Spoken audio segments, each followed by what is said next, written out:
গতকাল আপনারা দেখেছেন একজন খ্যাতিমান তরুণ একজন রাজনীতিবিদ হাদি সাহেব নাম, তাকে কিভাবে নির্মমভাবে গুলি করেছে, তাই সে মৃত্যুর দ্বার প্রান্তে উপনীত। আমরা দোয়া করি আমাদের এই ভাইকে, সাহসী ভাইকে আল্লাহ যেন সুস্থতা দান করেন, আমাদের মধ্যে যেন ফিরিয়ে দেন। স্পষ্ট ভাষায় বলতে চাই, এইভাবে নমনম করে কাজ হবে না।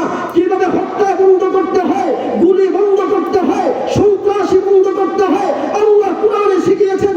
কুতিবা আলাইকুমুল কিসাসু, কুতিবা আলাইকুমুল কিসাস। আল্লাহ পাক রব্বুল আলামিন জানিয়েছেন, তোমাদের জন্য কিসাসকে আবশ্যক করে দিয়েছেন। একজন অপরাধীকে শুধুমাত্র আল্লাহর আইনটা বাস্তবায়ন করে দেখেন।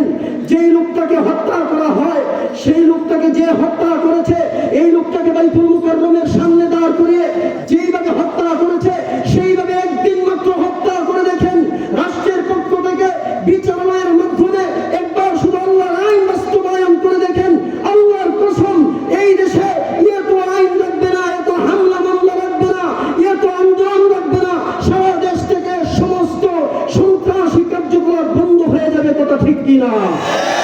আমার বন্ধুগণ, ইসলাম সবচাইতে বেশি গুরুত্ব আরোপ করেছে মানুষের বেঁচে থাকার অধিকার।